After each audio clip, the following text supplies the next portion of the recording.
Doctor Mizanur Rahman আজহারীর জনপ্রিয়তা দেখে কিছু আহলে খবিস আর ওপার বাংলা থেকে তাসলিমা নাসরিনের ঘুম আরাম হয়ে গেছে, তাদের জ্বলনি শুরু হয়ে গেছে।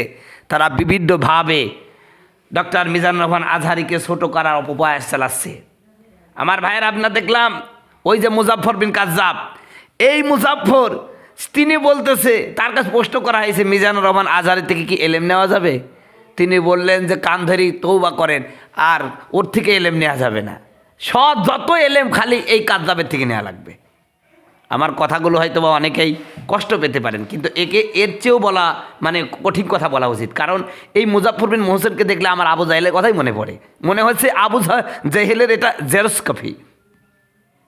আরেকটা হলো আবু জাহেলের ছোট বোন, ওপার বাংলা থেকে তসলিমা নাসরিন ডক্টর মিজানুর রহমান আজহারীর ওয়াজ মাহফিলে এই যে লক্ষ লক্ষ মানুষের সমাগম, এটা দেখে তিনি তো মানে নাস্তিক পাড়ায় একেবারে জ্বলনই শুরু হয়ে গেছে।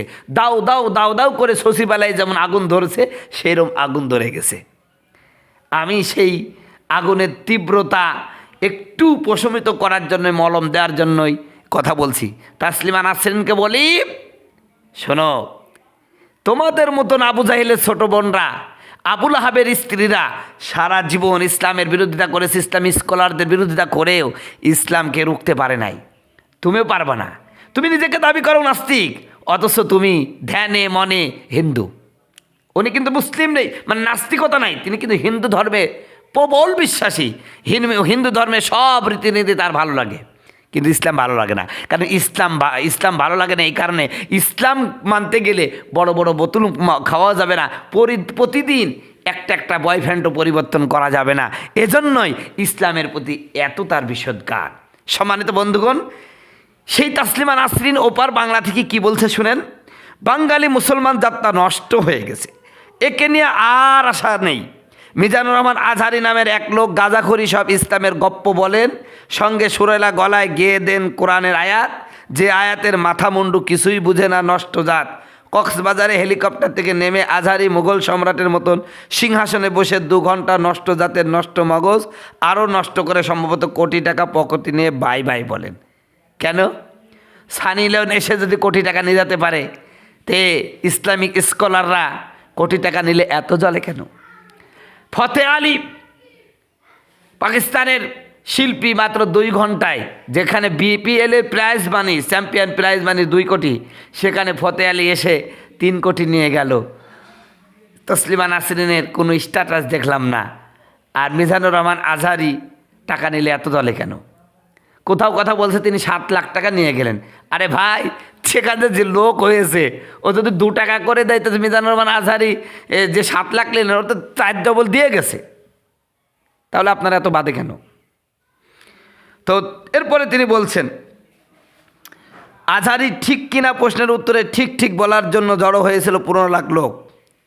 তার মানে ইসলাম বিরোধীদের মুখেও এখন যে ইসলামের গণজ্বর হয়েছে সে কথা তিনি স্বীকৃতি দিলেন তার এই কথায়। এই নষ্ট জাত আজহারী ভক্ত হবে, পাকিস্তানিপন্থী হবে, ইসলামাবান্ধ হবে, জিহাদে ঝাঁপ দিবে, জঙ্গি সমর্থক হবে, এতে অবাক হওয়ার তো কিছুই নেই। মাঝে মাঝে কেন যে তারপর অবাক হয়ে আশায় বুক বাঁধি বুঝি না। ও, আমরা হলো জিহাদে ঝাঁপ দেই, আমরা ইসলামাবান্ধ, কিন্তু তুমি যেই ঠাকুরের বাড়িতে আসো, ও ঠাকুর যে 8 বছরের মেয়েকে মন্দিরে রেখে পালাক্রমে ধর্ষণ করে, বেলেট দিয়ে কেটে বেশি করে ফেলে, ফাঁকা করে ধর্ষণ করলো, ওটা মনে হয় খুব পরিশুদ্ধ ছিল। ওদের বিরুদ্ধে কলম ধরতে পারো না, কারণ ঠাকুর তোমাকে মন্দিরে যে নিয়ে দেয় সেইভাবে ঠাকুরগিরি করাবে। এই জন্য ওখানে কথা বলতে মানা, ভাষুত্ব মুখে নাম নেওয়া যাবে না। ইসলামের বিরুদ্ধে বললে খুব জনপ্রিয়তা পাওয়া যায়। এই যে স্ট্যাটাস, এই স্ট্যাটাসে 2 ঘন্টায় দেখলাম 1000-এর ঊর্ধ্বে শেয়ার হয়ে গেছে। এজন্য কিন্তু এরা ইচ্ছাকৃতভাবে ইসলামের বিরুদ্ধে কথা বলে। এই জন্য আমি মনে করি বাংলাদেশে যারা এরকম ইসলামকে কটাক্ষ করে, এদের কোনো কথা খুব দ্রুত শেয়ার না করাটাই ভালো হবে আমার মনে হয়। তো বন্ধুগণ, আমার ভাইরা, আমার যে কথাটা বলছি, ভাই মনে রাখবেন, ইসলামের এই যে মিজানুর রহমান আজহারী যে ওয়াজে যে লাখ লাখ মানুষের সমাগম, এটা ভবিষ্যতে গিন করতেছেন এই দেশের যুবকেরা, আর আউল ফাউলের পিছনে ছুটতে চায় না। তারা এই দেশে ইসলামকে সংবিধান রূপে প্রতিষ্ঠিত করতে চায়, ঠিক কিনা? সম্মানিত বন্ধুগণ আমার, ভাইয়েরা আমার, আবার দেখলাম আমাদের ওলামায়ে কেরামের মধ্যেও কিছু মানুষ আছে যারা তাকে নিয়ে বিভিন্ন লেখালেখি শুরু করেছেন। আসছেন, ওয়াজ করেন, কবর বিতর্কিত মন্তব্য করেন না, তাহলে আমরাও প্রস্তুত আছি। প্রথম কথাটা ঠিক ছিল যে ভালো আছে, আপনি আসছেন, আপনার জনপ্রিয়তা, আমরা ঈর্ষান্বিত হচ্ছি। ঈর্ষা করা জায়েজ আছে, হিংসা করা জায়েজ নেই। আল্লাহ আপনাকে অনেক বড় করুক, কিন্তু দয়া করে কোনো বিতর্কিত কথা বলবেন না, এতে আপনার ওয়েট নষ্ট হয়ে যাবে। আজকে মিজানুর রহমান আজহারি যেখানে, এখানে কিন্তু আমির হামজা থাকতে পারতো। এই অবস্থানে আমির হামজা থাকতো। আমির হামজার জনপ্রিয়তা কমে নেই, অনেক বেশি, আলহামদুলিল্লাহ অনেক ভালো, কিন্তু আরও হতে পারতো। মিজানুর রহমান আজহারির জায়গায় আমির হামজা যেতে পারতেন, কিন্তু তিনি যেতে পারেননি কেন? ইদানিং তার কিছু বিতর্কিত বক্তব্য, বিশেষ করে নায়িকা নিয়েই খুব গবেষণা, ওই পুষ্পা হুজুরের মতন, এইগুলোর কারণে মানুষের কাছে তার ওয়েটটা, তার ইমেজটা অনেকটা কমে যাচ্ছে। তো এই জন্য অনেকে মন্তব্য করছেন যে আজকে আমির হামজাও এখানে থাকতে পারতো, কিন্তু তার এই যে বিতর্কিত কিছু মন্তব্য, বিতর্কিত কিছু কথা, এগুলো ভাইরাল হওয়ার কারণে, অবশ্য 2-3 ঘন্টা কথার মধ্যে এরকম এসে যায়, কিন্তু ইউটিউবাররা আর পেজ যারা চালায় তারা তো চায় ওই রকম রসালো কথাগুলোকে হাইলাইট করার। এই জন্যই এগুলো ভাইরাল হয়ে গেছে, এর কারণে অনেকটাই মানুষের কাছে সমালোচিত হচ্ছে। তো উনি যে বললেন যে দয়া করে বিতর্কিত কোনো কথা বলবেন না, ঠিক আছে, কিন্তু পরে আমরাও প্রস্তুত আছি, এই কথা বলার দরকার কি? এটা তো ভালো কথা না। মানে আপনি নসিহত করলেন, আবার শাসায় দিলেন কেন? আমি মনে করি যে আল্লাহ পাক তাকে যে ট্যালেন্ট দিয়েছে, ডক্টর মিজানুর রহমান আজহারিকে, ভাইজানের কথা শুনলে কত লাখ লাখ মানুষ আসছে। 15,000 দাওয়াত পেয়েছেন, সেখান থেকে 94টা দাওয়াত তিনি সিলেক্ট করেছেন। আর আমরা তো মাসে মাসে বসে থাকি, একটা দাওয়াতও আসে না।